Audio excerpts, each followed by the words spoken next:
with a bright smile on now. Take me in the dark, so won't get lost now.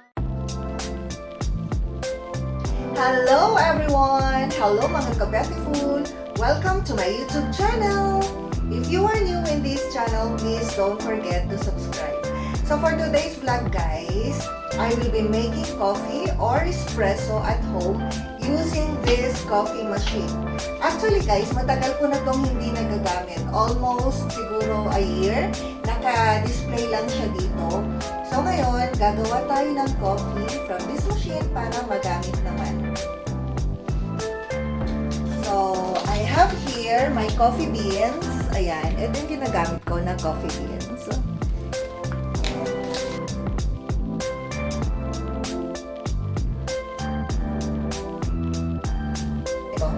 Ayan.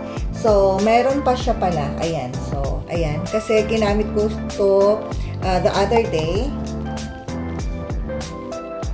So, eto na yun guys. Meron pa pala akong coffee beans inside. So, gagamitin na natin ang ating coffee machine. Eto na siya. Pag nakita nyo yung blue, ayan. Yan yung power. And then this one, this is the sign na mainit na yung water natin. So, the first thing we will do is, ayan, kuha tayo ng coffee.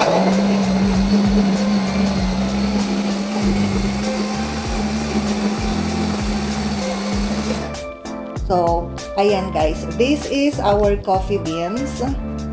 Ayan.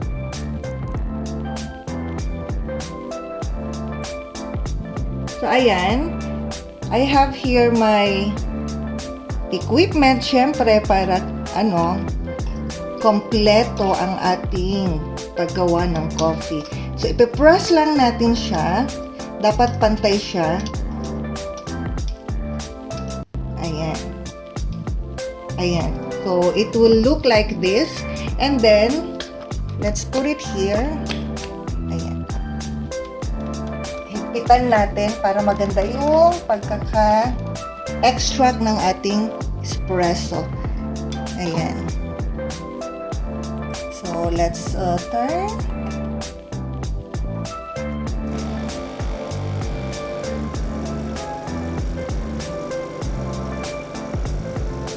Ayan. Ayan ang coffee natin.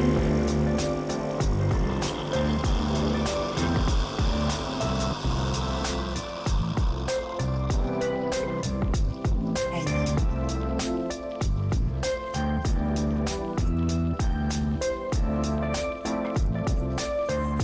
So, this is our coffee. Ayan na siya, guys. Ayan. The next thing we will do is gagawa na tayo ng milk.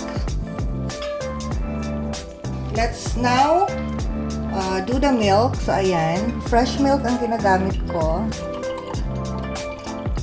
Ang tagal ko nang hindi nagamit yung coffee machine na to, guys. So, I don't know if tama yung ko ng coffee. But anyway. So, the next thing we will do is we will make our milk. Okay.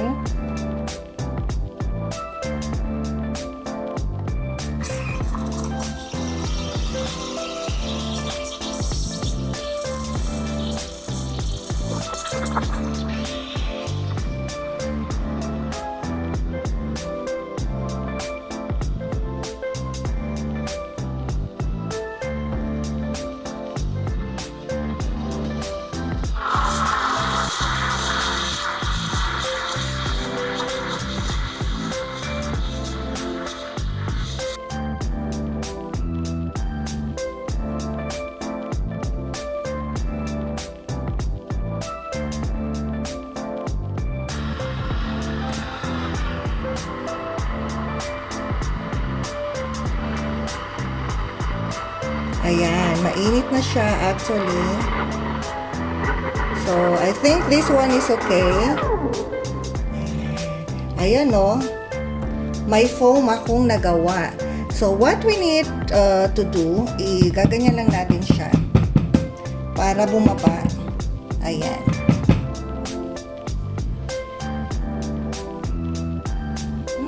Bango talaga guys if it's freshly brewed from coffee beans. So, ayan. yan, gagawa na tayo ng ating cappuccino.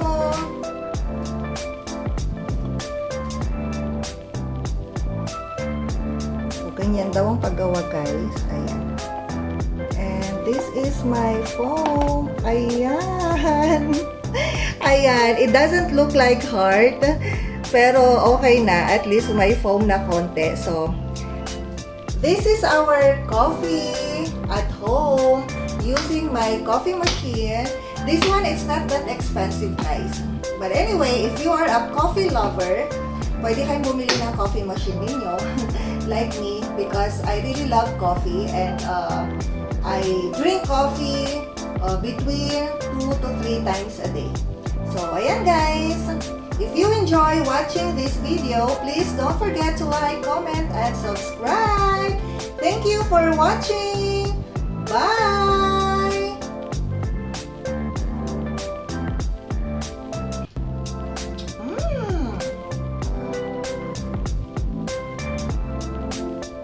Never get old.